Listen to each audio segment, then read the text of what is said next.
কিন্তু একটা সময় বেগম জিয়া ইসলামী ব্যাংকের পক্ষে কথা বলেছেন, সেটাও বাস্তব। কারণ এই সালাউদ্দিনের সঙ্গে এসালামের যে সম্পর্ক, সেটি কিন্তু আজকের সম্পর্ক নয়, এবং সালাউদ্দিনের সঙ্গে যে বিএনপির সম্পর্ক, সেটিও কিন্তু আজকের সম্পর্ক নয়। এবার একেবারে আইনি কাঠামো চেঞ্জ করে, চেয়ারম্যান চেঞ্জ করে, এমডি চেঞ্জ করে, সমস্ত পরিবর্তন করে, ব্যাংকের গভর্নর পরিবর্তন করে, মানে যেখানে যেখানে যত ধরনের পরিবর্তন করার দরকার হয় সব পরিবর্তন করে পুরোপুরি ব্যাংকটিকে নিজেদের দখলে নেওয়ার চেষ্টা করেছে। আপনাদের হাতে যখন আসলো, শেখ হাসিনার হাতে যখন আসলো, এসালমের হাতে যখন আসলো, সালাউদ্দিনের আত্মীয় এসালম যখন এটার দায়িত্ব নিল, শেয়ার কিনে নিল, এটার শেয়ার হোল্ডারদেরকে, মালিকদেরকে, আলরাজি গ্রুপদেরকে, বিভিন্ন গ্রুপদেরকে যখন বের করে দিল, তারপর তো এই ব্যাংকটার একের পর এক ধস নামতে শুরু করল। এই অবস্থায় এনে আপনারা যখন ব্যাংকটাকে লুটপাট করে শেষ করলেন, ইউনূস সরকার এসে কিছু পরিবর্তন এনে আবার ব্যাংকটার প্রতি মানুষের আস্থা ফিরিয়ে এনে যখন এই ব্যাংকটা একটু দাঁড়ানোর চেষ্টা করলো, দাঁড়ালো, আবার একটু ঘুরে দাঁড়ানো শুরু করলো, তখন আপনারা আবার শুরু করলেন রাজনীতি। যখন ব্যাংক গ্রাহকরা দেখলো যে সালাউদ্দিন একাধারে একের পর এক স্টেপ নিচ্ছে, ডাকাতের হাতে ব্যাংক তুলে দিবে, তখন গ্রাহকরা যেটা করলো, তাদের টাকা তারা সেভ করার জন্য টাকা তুলে ফেলতে শুরু করলো। ব্যাংক কর্তৃপক্ষ তখন তাদের টাকা আটকায় দিল। 1 লাখ 2 লাখ টাকাও মানুষ তুলতে পারছিল না, 5 লাখ 10 লাখ তো মোটেও না। ট্রান্সফার বন্ধ করে দিল, অন্য ব্যাংকে ট্রান্সফার করে তুলে ফেলবেন, সেই ট্রান্সফার বন্ধ করে দিল। তারপরে বিকাশে ট্রান্সফার বন্ধ করে দিল, বিদ্যুতের অফিসে আপনি যে টাকা বিদ্যুৎ বিল পেমেন্ট করবেন সেগুলো বন্ধ করে দিল, মানে নানাভাবে সেলফিন বন্ধ করে দিল, আটকায় দিল, এটিএম বুথগুলো খালি হয়ে গেল, সেখানে টাকা জমা দেওয়া বন্ধ করে দিল। অর্থাৎ পাবলিককে, গ্রাহককে আর টাকা সে তুলতে দিল না। পুরো পরিচালনা পর্ষদ আপনাকে ভেঙে দিতে হলো কেন? আপনি যেহেতু খোরশেদ আলমকে বসিয়ে এই পরিস্থিতিটা সৃষ্টি করেছেন, খোরশেদ আলমকে সরিয়ে একজন গ্রহণযোগ্য ব্যক্তিকে, সৎ ব্যক্তিকে আপনারা সেখানে বসাতেন। এই চূড়ান্ত ব্যবস্থা না করা পর্যন্ত আপনারা যতক্ষণ সাপলুডু খেলবেন, গ্রাহকও আপনাদের সঙ্গে সাপলুডু। আপনি 2,500 কোটি টাকা দিয়েছেন, এটা তুলে নেবে, এরপর 5,000 কোটি টাকা আপনাকে দিতে হবে। আপনি কইয়ের তেলে শোল মাছ ভাজবেন, এইটা আর পারবেন না। পাবলিক এই পরিমাণ টাকা আর জমা দিবে না, যে টাকাটা আপনার জমা দেওয়ার পরে সেই টাকাটা আবার আরেকজন তুলবে। পাবলিক এখন শুধু ট্রান্সফারিংটাই করবে, কারণ পাবলিকের ভেতরে একটা অবিশ্বাস ঢুকে গেছে, এবং সেই অবিশ্বাসটা এতদিন না থাকলেও ওই যে 5টা ব্যাংক বন্ধ করে দিয়ে তাদের টাকা পয়সা দিতে পারছেন না, সেই টাকা পয়সা আপনারা দিতে না পারা পর্যন্ত, না দেওয়া পর্যন্ত মানুষের মনের মধ্যে কোনো আস্থা আসবে না। ইসলামী ব্যাংক নিয়ে সরকার কোনো সুন্দর বা চূড়ান্ত সমাধানে না গিয়ে সাপলুডো খেলা খেলছে। কেন ইসলামী ব্যাংক নিয়ে তারা সাপলুডো খেলছে? সরকারের উদ্দেশ্যটা কি?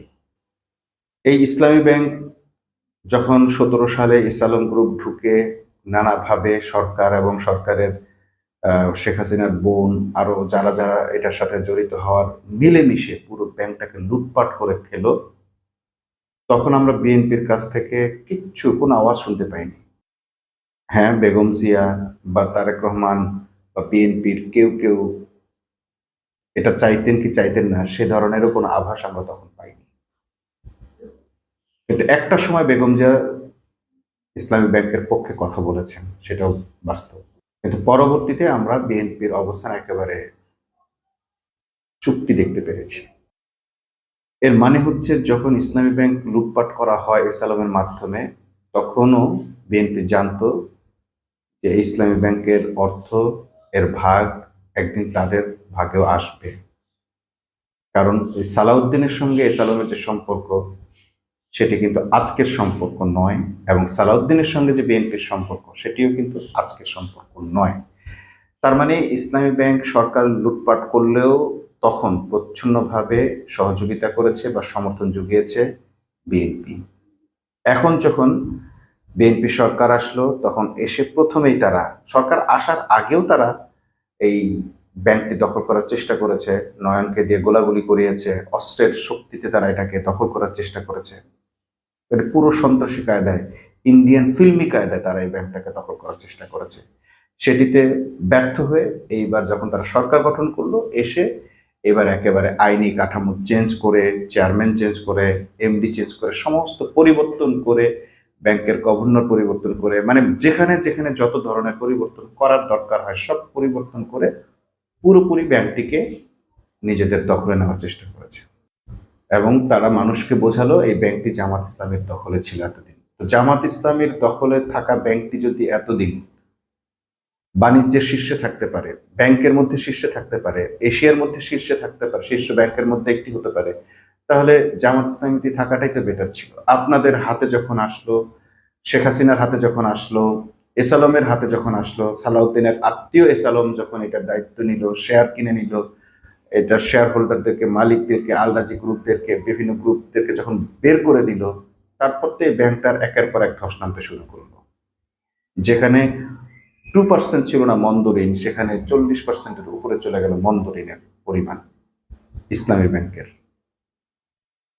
এই অবস্থায় এনে আপনারা যখন ব্যাংকটাকে লুটপাট করে শেষ করলেন, ইউনূস সরকার এসে কিছু পরিবর্তন এনে আবার ব্যাংকটার প্রতি মানুষের আস্থা ফিরিয়ে এনে যখন এই ব্যাংকটা একটু দাঁড়ানোর চেষ্টা করলো, দাঁড়ালো, আবার একটু ঘুরে দাঁড়ানো শুরু করলো, তখন আপনারা আবার শুরু করলেন রাজনীতি। বিএনপির এখন যে রাজনীতিটা চলছে সেটার নাম হচ্ছে সাতলুডু খেলা। ব্যাংকের সঙ্গে তারা এই সাতলুডুরা খেলছে। তারা খুরশিদ আলমকে এখানে বসালো, বসিয়ে মাঠ জরিপ করলো করে দেখলো যে না, দেখি কি করতে পারে জামাত ইসলাম, বা দেখি কি হয়, গ্রাহকদের মধ্যে কি প্রভাব ফেলে। হ্যাঁ, প্রথম তারা এটা জাস্টিফাই করার জন্য করলো। যখন দেখলো যে হ্যাঁ, গ্রাহকরা আন্দোলন করছে, কোনো পাত্তাই দিল না সরকার। সালাউদ্দিন এই আন্দোলনের মধ্যেও সে একদম ড্যাম কেয়ার বলে দিল যে ব্যাংক তার আগের মালিকের কাছে, অর্থাৎ এস আলমের কাছে ফেরত দেওয়া হবে। অথচ এস আলম কখনোই ব্যাংকের মালিক ছিল না, সে ছিল ব্যাংক ডাকাত। অন্যের সম্পদ, অন্যের শেয়ারগুলো সে ডাকাতি করে সরকারের মদদে, সরকারের প্রভাবে এটা সে করেছে। এরপর কি হলো, যখন ব্যাংক গ্রাহকরা দেখলো যে সালাউদ্দিন একাধারে একের পর এক স্টেপ নিচ্ছে, ডাকাতের হাতেই ব্যাংক তুলে দিবে, তখন গ্রাহকরা যেটা করলো, তাদের টাকা তারা সেভ করার জন্য টাকা তুলে ফেলতে শুরু করলো। ব্যাংক কর্তৃপক্ষ তখন তাদের টাকা আটকায় দিল। 1 লাখ 2 লাখ টাকাও মানুষ তুলতে পারছিল না, 5 লাখ 10 লাখ তো মোটেও না। ট্রান্সফার বন্ধ করে দিল, অন্য ব্যাংকে ট্রান্সফার করে তুলে ফেলবেন, সেই ট্রান্সফার বন্ধ করে দিল। তারপরে বিকাশের ট্রান্সফার বন্ধ করে দিল, বিদ্যুতের অফিসে আপনি যে টাকা বিদ্যুৎ বিল পেমেন্ট করবেন সেগুলো বন্ধ করে দিল। মানে নানাভাবে সেলফিন বন্ধ করে দিল, আটকায় দিল। এটিএম বুথগুলো খালি হয়ে গেল, সেখানে টাকা জমা দেওয়া বন্ধ করে দিল। অর্থাৎ পাবলিককে, গ্রাহককে আর টাকা সে তুলতে দিল না। এইটা যখন শুরু হলো, তখন আবার পাবলিক বা গ্রাহকরা তখন আবার আরো বেশি তারা অনাস্থায় পড়ে গেল, এবং যে যেভাবে পারলো টাকা তুলে নেওয়ার চেষ্টা করলো। কিন্তু ব্যাংক মোটামুটি 20% খালি হওয়ার আগেই তারা আবার এটা আটকায় দিল, জোর করে আটকায় দিল, যেটা আইনগতভাবে কখনোই তারা পারে না। একটা ব্যাংক অন্যের আমানত জোরপূর্বক আটকে রাখতে পারে না।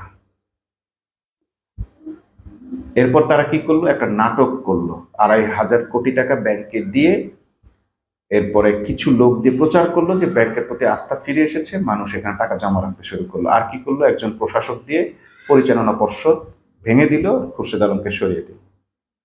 কেন পুরো পরিচালনা পর্ষদ আপনাকে ভেঙে দিতে হলো কেন? আপনি যেহেতু খুরশিদ আলমকে বসিয়ে এই পরিস্থিতিটা সৃষ্টি করেছেন, খুরশিদ আলমকে সরিয়ে একজন গ্রহণযোগ্য ব্যক্তিকে, সৎ ব্যক্তিকে আপনারা সেখানে বসাতেন। এই চালাকিটা করেছে, অর্থাৎ ব্যাংকের পূর্ণ নিয়ন্ত্রণটা এখন সরকারের একজন কর্মচারী, বাংলাদেশ ব্যাংকের একজন কর্মকর্তার কাছে তারা তুলে দিল। এবং ইসলামী ব্যাংকের এমন এমন লোকদের দিয়ে প্রচারণা করতে শুরু করলো যে টাকা নাকি জমা দিচ্ছে, অথচ আমরা এখনো ব্যাংক থেকে আমাদের প্রয়োজন পরিমাণের টাকা তুলতে পারছি না।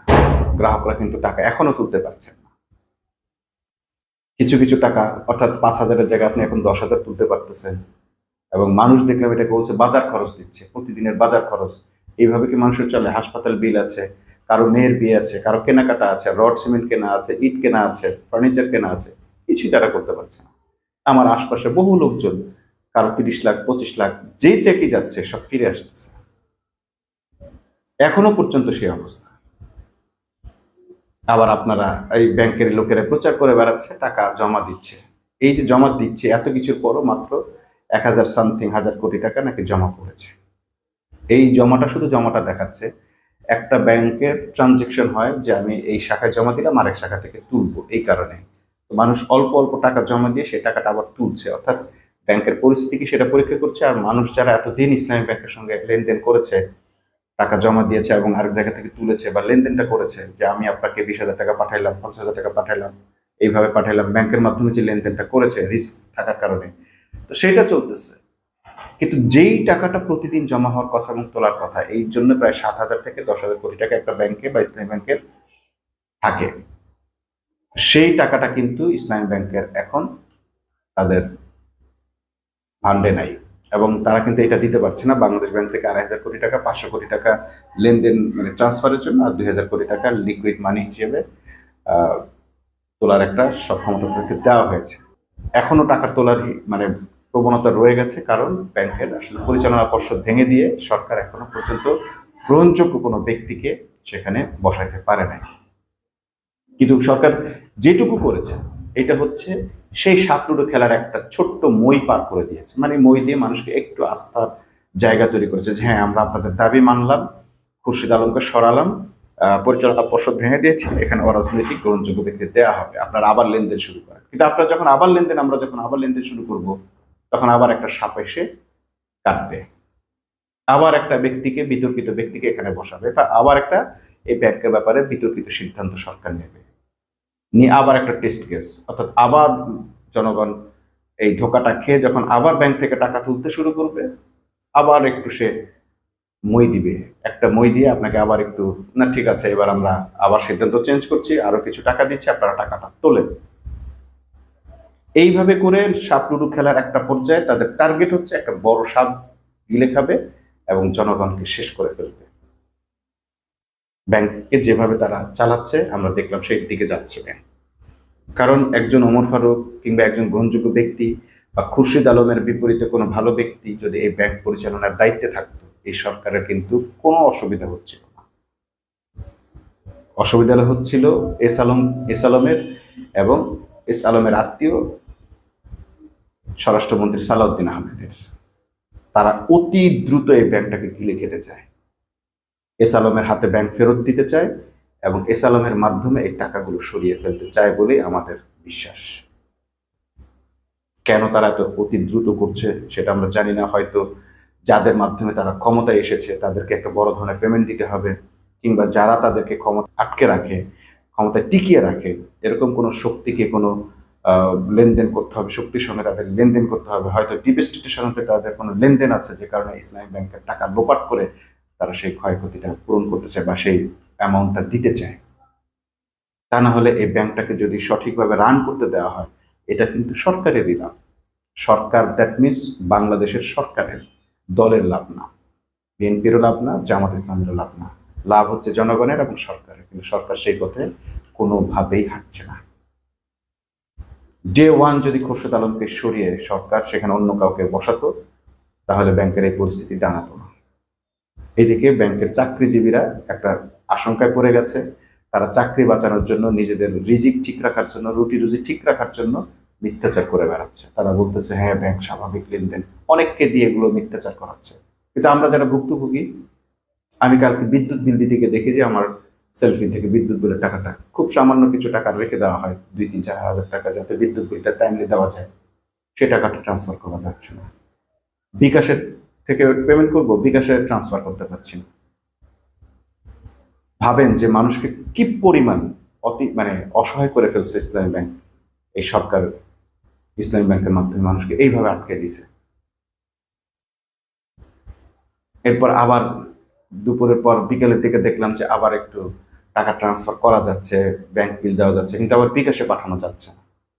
তার মানে তারা জানে যে গ্রাহকরা এখনো সুযোগ পেলে টাকা তুলে ফেলবে এবং তুলে ফেলার রেশিওটা এখনো বেশি। তো যখন আপনারা এটা টের পাচ্ছেন, আপনারা সাপ লুডু খেলা বন্ধ করে এই ইসলামী ব্যাংকের জন্য একটা চূড়ান্ত ব্যবস্থা কেন করছেন না? এই চূড়ান্ত ব্যবস্থা না করা পর্যন্ত আপনারা যতক্ষণ সাপ লুডু খেলবেন, গ্রাহকও আপনাদের সঙ্গে সাপ লুডু খেলবে। আপনি 2,500 কোটি টাকা দিয়েছেন, এটা তুলে নেবে, এরপর 5,000 কোটি টাকা আপনাকে দিতে হবে। আপনি কইয়ের তেলে শোল মাছ ভাজবেন, এইটা আর পারবেন না। পাবলিক এই পরিমাণ টাকা জমা দিবে না যে টাকাটা আপনার জমা দেওয়ার পরে সেই টাকাটা আবার আরেকজন তুলবে। পাবলিক এখন শুধু ট্রান্সফারিংটাই করবে, কারণ পাবলিকের ভেতরে একটা অবিশ্বাস ঢুকে গেছে, এবং সেই অবিশ্বাসটা এতদিন না থাকলেও ওই যে 5টা ব্যাংক বন্ধ করে দিয়ে তাদের টাকা পয়সা দিতে পারছেন না, সে টাকা পয়সা আপনারা দিতে না পারা পর্যন্ত, না দেওয়া পর্যন্ত মানুষের মনের মধ্যে কোনো আস্থা আসবে না। এবং সরকার ওই 5 ব্যাংকের গ্রাহকদের টাকাও দিতে পারবে না, কারণ এই 5 ব্যাংকের টাকা যাই দেওয়া হবে পাবলিক ওইটাই তুলে নিবে, তুলে নিয়ে বলবে যে বাবা বাচ্চি আর জীবনে এই ব্যাংকের সঙ্গে লেনদেন করবো না। এই 5 ব্যাংকের সঙ্গে আর কোনোদিন মানুষ লেনদেন করতে রাজি হবে না। কেউ কারো প্রয়োজনে টুকটাক লেনদেন করবে, কিন্তু যে আস্থা রেখে তার জীবনের সমস্ত সম্পদ জমা রাখা, এই কাজ আর কখনোই মানুষ করবে না। কিন্তু এখনো সুযোগ আছে, যদি ইসলামী ব্যাংকে তারা বিশ্বস্ত কোনো লোককে বসায়, তাহলে হয়তো এই ব্যাংকটার উত্তরণ ঘটতে পারে। আদারওয়াইজ মানুষ এখন শুধু টাকা তুলতেই থাকবে এবং তার বিকল্প ব্যবস্থা করবে যে টাকা কিভাবে হেফাজত করা যায়, প্রয়োজনে ধ্বংস করবে টাকা, তবু আর ব্যাংকের রেখে অন্য কাউকে লুটপাট করার সুযোগ মানুষ দেবে না। আমার টাকা আমি তাকে ধ্বংস করবো, নষ্ট করবো, ব্যাংকে রাখবো, আর সেই ব্যাংক এসালমের মতো লোকেরা খেয়ে ফেলবে। কারণ আমরা ইতিমধ্যে দেখছি যে এখনো পর্যন্ত এসালমের হাতেই ব্যাংকের 82% শেয়ার হোল্ডার, 82% শেয়ার তার হাতে। সরকারের অতি শীঘ্র উচিত এসালমকে এই শেয়ার হোল্ডার থেকে সরিয়ে দেওয়া। ব্যাংকের ভেতর এমন এমন লোকদেরকে নিয়ে আসা যাদের প্রতি মানুষের আস্থা আছে। যদি আপনাদের জামাতের প্রতি হিংসা থাকে, জামাতের অর্থনৈতিক প্রতিষ্ঠান ধ্বংসের নিয়োগ থাকে, তাহলেও আপনাদেরকে জামাতের লোক দিয়ে এই কাজটা করতে হবে। কারণ জামাতের একটা কমিউনিটি আছে, জামাত ইসলামের এত বড় একটা কমিউনিটি আছে যেখানে আস্থা এবং বিশ্বাসের একটা বড় ধরনের পরিবেশ তৈরি হয়ে গেছে। জামাতের লোকদেরকে মানুষ বিশ্বাস করে, জামাতের আমিরকে বিশ্বাস করে। যদিও ইসলামী ব্যাংকের এই ঘটনায় জামাতের অনেক লোকের প্রতি মানুষের বিশ্বাস চলে গেছে, বিশেষ করে যারা ইসলামী ব্যাংকে চাকরি করে, জামাতের এমন লোকদের প্রতিও মানুষের বিশ্বাস চলে গেছে। কারণ এই লোকেরা নিজেদের চাকরি, নিজেদের ব্যাংক বাঁচানোর জন্য অনেক মিথ্যাচার গ্রাহকের সঙ্গে করেছে। তারা বলছে ব্যাংকের পরিস্থিতি স্বাভাবিক, কিন্তু ব্যাংকে যখন মানুষ চেক নিয়ে যাচ্ছে টাকা তুলতে পারছে না। মানুষ টাকা জমা দিয়ে পরীক্ষা করবে না, মানুষ টাকা তুলে প্রমাণ করতে চায় যে ব্যাংক স্বাভাবিক হয়েছে কিনা।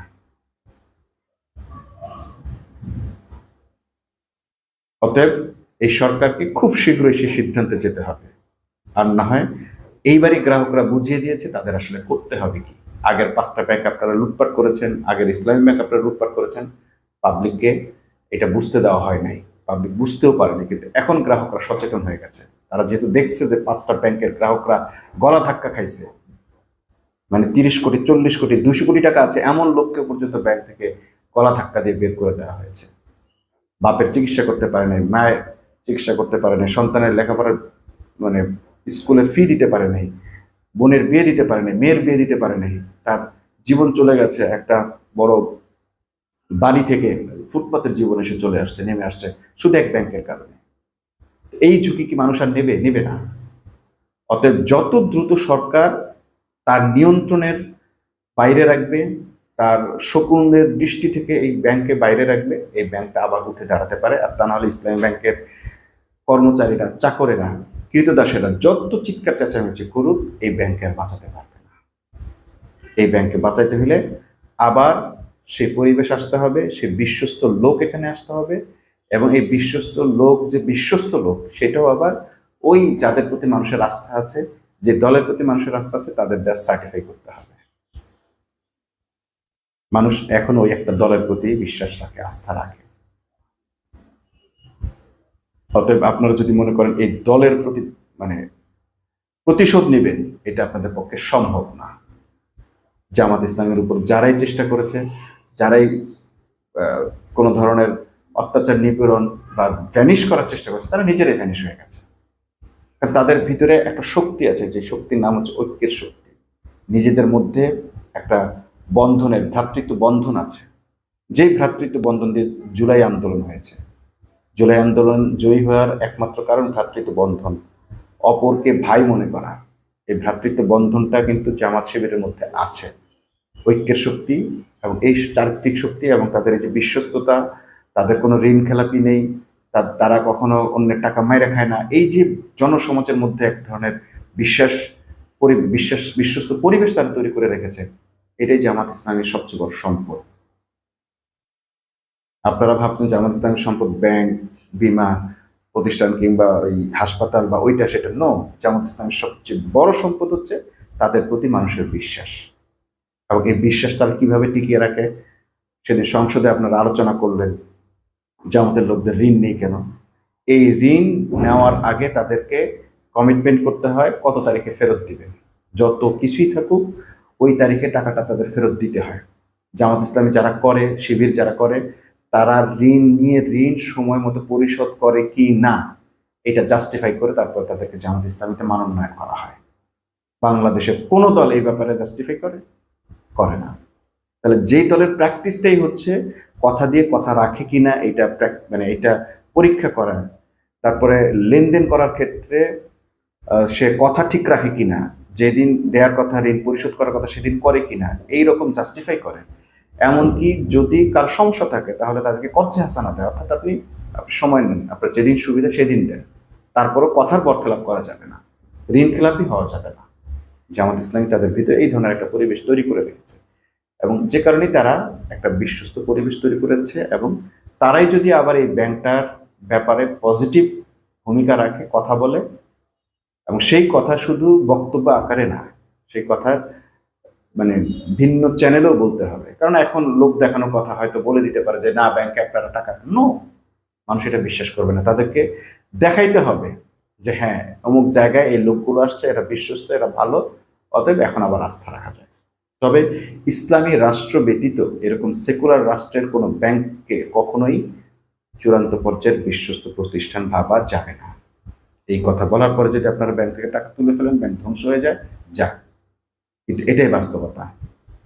ইসলামী রাষ্ট্র ব্যতীত আপনার আমানত কখনোই শতভাগ সংরক্ষিত না। কারণ সেকুলার রাষ্ট্র ব্যবস্থাটাই এরকম, তার হাতে এককভাবে পাওয়ার দেওয়া আছে। সে যখন ইচ্ছে যেভাবে ইচ্ছে আপনার সমস্ত অ্যাকাউন্ট ফ্রিজ করে ফেলতে পারে, দখল করে ফেলতে পারে। ঠিক 5টা ব্যাংকের ক্ষেত্রে যেটা করেছে, আপনার 200 কোটি টাকা আছে, তাতে কি আপনি সর্বোচ্চ 2 লাখ টাকা পাবেন, সেই টাকাটা আপনি এখন পাচ্ছেন না, এবং আপনি এই ব্যাপারে কিছুই করতে পারবেন না। আইন এভাবে করা আছে, আপনার কাছ থেকে সিগনেচার নেওয়া আছে। এইরকম জুলুম আইন কখনো কোনো ইসলামী রাষ্ট্রের সম্পদ না। টাকা আমার, সম্পদ আমার, আমি যখন চাইবো তখন আমাকে দিতে বাধ্য থাকিবে।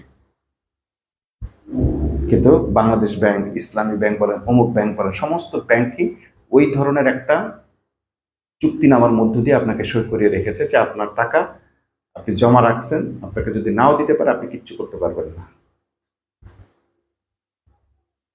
সো ইসলামী ব্যাংক হওয়ার আগে একটা ইসলামিক রাষ্ট্র ব্যবস্থা প্রয়োজন, এবং সেই ব্যবস্থা না আসা পর্যন্ত আপনারা পুরোপুরি আস্থা কারো প্রতি, কোনো প্রতিষ্ঠানের প্রতি রাখতে পারেন না। কারণ দেশের রাষ্ট্রীয় সিস্টেমের বাইরে কেউ যেতে পারে না, সেটা ইসলামী ব্যাংকও যেতে পারে না। অতএব সকলে সতর্ক থাকুন, নিজের সম্পদ নিজে হেফাজত করুন, এবং সরকারের প্রতি অনুরোধ থাকবে এই ব্যাংকের প্রতি মানুষের যতটুকু আস্থা ছিল সেই আস্থা ফিরিয়ে আনতে যা যা করা লাগে করেন, আর না হলে এইখান থেকে আপনারা গলা ধাক্কা খাবেন। ইসলামী ব্যাংক বাংলাদেশের অর্থনীতিতে যে ভূমিকা রেখেছে, আর কোনো ভূমিকা ইসলামী ব্যাংক দিয়ে রাখা সম্ভব হবে না।